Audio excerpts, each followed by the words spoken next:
నమస్తే. ప్రస్తుతం మనతో పాటు సీనియర్ జర్నలిస్ట్ జయదేవ్ ఉన్నారు. ఆయనతో మాట్లాడదాం. నమస్తే సార్. నమస్తే సార్, ప్రస్తుతం ఏపీలో కూటమి ప్రభుత్వం ఏర్పాటు చేసేసింది. కానీ ఫైనల్గా అంటే కేబినెట్లో ఎవరుండే అవకాశం ఉందంటారు సార్? అంటే అటు పవన్ కళ్యాణ్ కూడా ఉన్నారు, ఆయనకి ఏ మంత్రి పదవి ఇస్తారు అని చెప్పేసి అందరికీ ఉత్సుకత ఉంది. అండ్ బాలయ్య బాబు ఫ్రెండ్కి కూడా ఒక మంచి అంటే లోక్సభలో స్పీకర్గా ఇచ్చే అవకాశం ఉంది అని చెప్పేసి వినిపిస్తున్నాయి వార్తలు. ఎంతవరకు నిజమయ్యే అవకాశం ఉంటుంది? ఖచ్చితంగా కూటమి కేంద్రంలో చక్రం తిప్పబోతోంది అన్నది వాస్తవం. అండ్ మోర్ ఓవర్ ఏదైతే జగన్మోహన్ రెడ్డి గారు క్యాన్వాస్కి వెళ్ళినప్పుడు వైజాగ్లో స్టీల్ ప్లాంట్ యూనియన్తో మాట్లాడిన ఒక మాట అన్నారు ఆయన. దేవుని దయ వల్ల బీజేపీకి తక్కువ సీట్లు మెజార్టీ రావాలని కోరుకోండి, మనకు ఎక్కువ వస్తే మనకు బాగుంటుంది అని.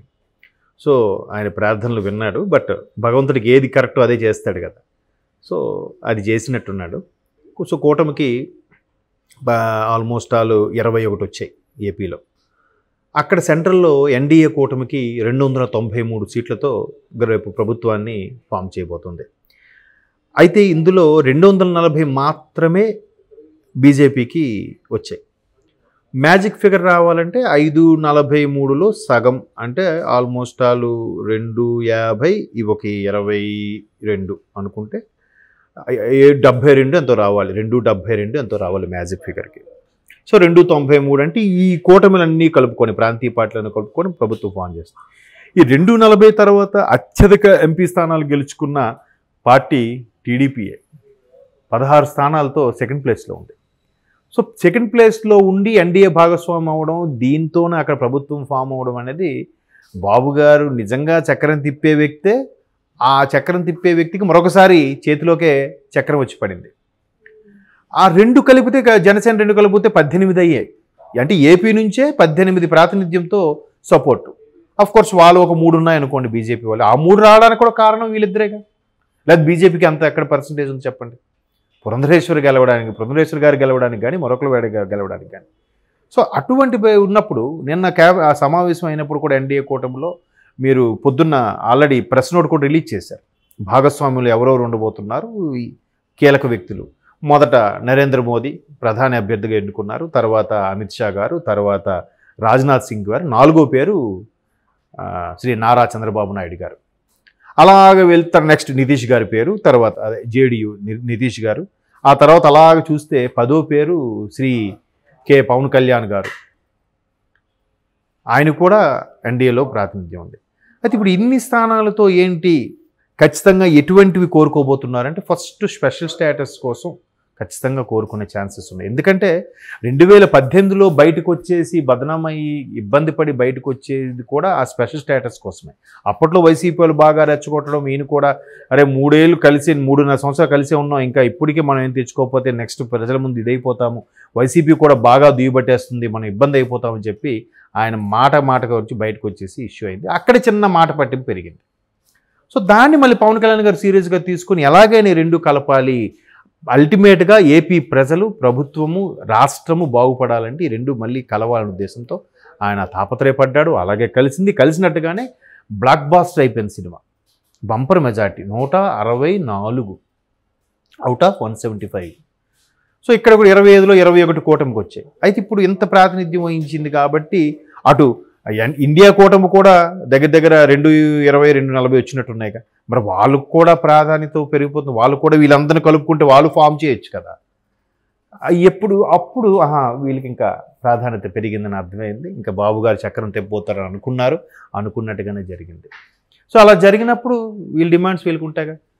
ఏంటి అంటే మొదటి నుంచి వినిపిస్తున్న వార్తలు ఏంటంటే, గ్రామీణ అభివృద్ధి, వ్యవసాయము, జలశక్తి, వీటితో పాటు ఒక 4-5 క్యాబినెట్ పోస్టులతో పాటు ప్రధానంగా స్పీకర్ కూడా ఇవ్వాలని డిమాండ్ చేస్తున్నారండి. స్పీకర్ ఇస్తే ఎంటైర్, ఇప్పుడు రాజ్యసభకి చైర్మన్ ఉపరాష్ట్రపతి, లోక్సభ అధ్యక్షుడు స్పీకర్, అంతే కదా. సభా అధ్యక్షుడు స్పీకర్ అంటే ఆ హోదా వేరు కదా. సో ఆల్రెడీ అప్పుడు అదే ఎన్డీఏ ఉన్నప్పుడు గతంలో కూడా వాజ్పేయి గారు, అద్వానీ గారు లాంటి మహామహులు ఉన్నప్పుడు ఆ సభలో కూడా ఒక దళితుడైన జిఎంసి బాలయోగ్ గారికి స్పీకర్ పదవి కట్టబెట్టారు. దట్ క్రెడిట్ గోస్ టు కూడా ఇదే బాబు గారు హయాంలో.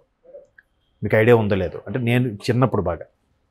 సో ఇప్పుడు మరలా బాపట్ల ఎంపీ బాలయ్య గారి మిత్రుడైన ఆ తెన్నేటి గారికి ఇవ్వబోతున్నారు అన్నట్టుగా ఒక వార్త వినిపిస్తుంది. ఇంతకుముందు కూడా ఒక వార్త వినిపించింది. హిందూపురంకు సంబంధించిన పార్థసారథి గారికి కూడా ఆయన కొంచెం అనుభవజ్ఞుడు, పెద్దవాడు కాబట్టి ఆయనకు కూడా ఇచ్చే అవకాశం ఉందని ఒక వార్త. మరోవైపు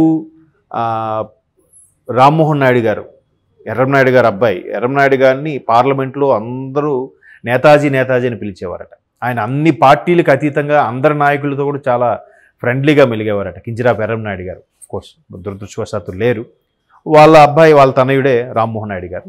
వీనికి కూడా సెంట్రల్లో ఒక కీలక పదవి ఇవ్వచ్చు అనే వార్తలు కూడా వస్తున్నాయి. ఎందుకంటే అక్కడ గతసారి ప్రభుత్వం వైసీపీ ఏర్పడిన వైసీపీ శ్రీకాకుళం జిల్లాని క్లీన్ స్వీప్ చేసినప్పటికీ కూడా రామ్మోహన్ నాయుడు గారు ఎంపీగా గెలవడం జరిగింది.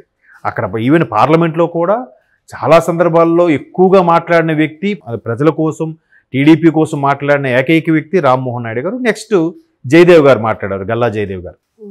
సో ఇప్పుడు ఆ రామ్మోహన్ నాయుడు గారు సేవలు గుర్తించి ఇచ్చే ఆలోచనలో కూడా ఉన్నట్టుగా వార్తలు వస్తున్నాయి. చూద్దాం మరి. అంటే మళ్ళీ ఈ 16 మందిలో ఎంతమంది సీనియర్స్ ఉన్నారు, వెళ్ళి కూడా లెక్కలు వస్తాయి కదా.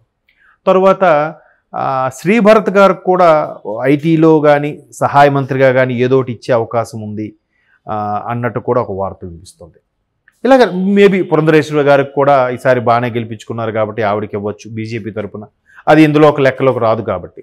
ఇలాగ మొత్తం మీద వ్యవసాయము, జలశక్తి, స్పీకర్ పదవి ఒకటి, తర్వాత ఐటీకి సంబంధించింది, ఇట్లా కొన్ని గ్రామీణాభివృద్ధి కూడా. ఎందుకంటే ఇప్పుడు మనకి బాగా వెనకబడింది అని వినిపిస్తున్న నేపథ్యంలో గతంలో కూడా కేంద్ర గ్రామీణాభివృద్ధి శాఖ మంత్రిగా చేశారు, ఎవరు ఎర్రనాయుడు గారు కూడా చేశారు. అయితే ఇంకొంచెం ఎప్పుడు మన వాళ్ళు ఇవే అడుగుతారు కానీ రైల్వేస్ అవి వాటి మీద ఎప్పుడు దృష్టి పెట్టరు. రైల్వేస్ దృష్టి పెడితే ఎంత బాగుంటుంది. ఆల్రెడీ రైల్వే జోన్ ఒకటి శాంక్షన్ చేశారన్నారు, బట్ అది ఎంతవరకు రాలేదు. ఇప్పుడు 2014 తర్వాతే బీజేపీ ఎన్డీఏ గవర్నమెంటు అనౌన్స్ చేసింది వైజాగ్ జోనల్ హెడ్గా ఒక వైజాగ్ రైల్వే జోన్ని ప్రకటించింది. ఆఫ్కోర్స్ తర్వాత గవర్నమెంట్ సంగతి చూసాం మనం, ప్లేస్ అడిగారు ఇవ్వలేదు, రకరకాల వార్తలు విన్నాం. సో ఇప్పుడు ఆ జోన్ పెండింగ్ ఉందో అదొకటి వచ్చే ఛాన్స్ ఉన్నాయి. అయితే రైల్వే మంత్రి ఆల్రెడీ బాబు గారి తర్వాత నెక్స్ట్ ప్లేస్లో ఉన్న నితీష్ గారు కొంచెం దాని మీద పట్టుబడుతున్నారట, రైల్వే మాకు కావాలి ఇంపార్టెంట్ అని. సో మేబీ నితీష్ గారికి రైల్వేస్ను ఇంకేదో కీలకమైనది వాళ్ళు తీసుకుంటారు. బట్ హోము, ఆర్థిక మెయిన్ ఏవైతే ఉన్నాయో ఇవి మాత్రం బీజేపీ మేమే అట్టు పెట్టుకుంటామని కూడా చెప్పినట్టుగా వార్తలు వినిపిస్తున్నాయి. దానికి అందరూ కూడా అంగీకరించినట్టుగా సమాచారం. మిగతా వాళ్ళు కూడా ఇప్పుడు 240తో పోటీగా మిగతా వీళ్ళన్నీ అడగలేరుగా, అది కరెక్ట్ కూడా కాదు, సబబు కాదు. బట్ ఎన్డీఏ భాగస్వామ్యంలో 2014లో ప్రభుత్వం ఫామ్ చేసినప్పుడు కూడా 2 బీజేపీ గెలుచుకుంది. ఆ 2 బీజేపీ కూడా బాబు గారు 2 మంత్రి పదవులు ఇచ్చారు. మరి ఆ లెక్కను చూస్తే 2 గెలుచుకుని 2 మంత్రి పదవులు ఇస్తే ఇక్కడ 16, 2 18 గెలుచుకుంటే వీళ్ళకి కనీసం ఒక 6 ఇవ్వాలిగా. జనసేన టీడీపీ కలిపి ఏమంటారు? జనసేనకు ఒకటి ఇచ్చినా టీడీపీకి ఒక 4, 5 ఇవ్వచ్చు స్పీకర్తో కలిపి. అంటే జనసేనకు ఒకటి వెళ్ళిపోయినా, స్పీకర్గా ఒకటి వెళ్ళిపోయినా ఇంకా 4 కేంద్ర మంత్రి పదవులైనా అడగొచ్చు, ఇచ్చే అవకాశాలు కూడా ఉన్నాయి. అయితే ఏంటి, ఎవరు ఇంకా పెమ్మసాని గారు ఒకరు ఉన్నారు, మొన్నసారి గెలిచిన వ్యక్తులు. ఆయన మంచి డాక్టరు. ఆ డాక్టర్ సంబంధించి కొన్ని రకాల ప్రిస్క్రిప్షన్స్ ఎవరైతే పూర్తిగా అర్థం చేసుకోలేకపోతున్నారో క్లాసుల్లో వాళ్ళకి అర్థమయ్యే రీతిగా ఒక రకమైన లెసన్స్ చెప్పడం, దానికి ఒక డీకోడింగ్ స్క్రిప్ట్ రాయడం కూడా చేశారంట. సో ఆయనకు కూడా కొంచెం ఈ కార్పొరేటివ్ ఇవన్నీ ఐడియా ఉన్నాయి కాబట్టి మేబీ ఐటీకి సంబంధించి పెమ్మసాని గారికి కూడా ఇవ్వచ్చేమో అని వార్తలు కూడా వినిపిస్తున్నాయి. అంటే ఎవరి అభిమానం వాళ్ళది. పెమ్మసాని గారి అభిమానం అనుకో, మా సార్కి ఇస్తే బాగుంటారా అని చెప్పి ఆయన ఒక ఛానల్ ఎవడో ఉందనుకోండి, మా సార్కి ఇవ్వబోతున్నాడు ఏదో రాసేస్తారు. అసలు అధిష్టాన నిర్ణయం వేరే ఉంటుంది. సో మొత్తం మీద బాపట్ల ఎంపీ గారికి స్పీకర్గా అనేది మాత్రం ఎక్కువగా వార్తల్లో వస్తుంది, సోషల్ మీడియాలో వైరల్ అవుతుంది. చూద్దాం. మరి మొత్తం మీద సెంట్రల్లో కూడా మన రాష్ట్ర కూటమితో కూడా ఎక్కువ బలంగా ప్రభుత్వం ఏర్పడుతుంది కాబట్టి ఖచ్చితంగా రాష్ట్రంలో ఉండే టీడీపీ జనసేన కూటమికి అలాగే బీజేపీతో ఉంది కాబట్టి ప్రాధాన్యత ఖచ్చితంగా ఉంటుంది. దానికి తగ్గట్టుగానే కదా ఇవన్నీ ఆలోచించే కదా పవన్ కళ్యాణ్ గారు ఇన్ని మాటలు పట్టి కలిపారు. చంద్రబాబు గారు కూడా అరే బీజేపీతో కలిస్తే మనకు ఓటింగ్ ఎంతవరకు తగ్గుతుందేమో అని ఆలోచించకుండా రాష్ట్ర ప్రయోజనం కోసం చంద్రబాబు కూడా తగ్గి కూటమిగా ఏర్పడడం కూడా జరిగింది. కాబట్టి ఆ స్వప్రయోజనాలు కనిపిస్తున్నాయి ఫలాలు. రేపు రోజుల్లో ఇంకా మనం చూస్తాం. Okay sir, thank you.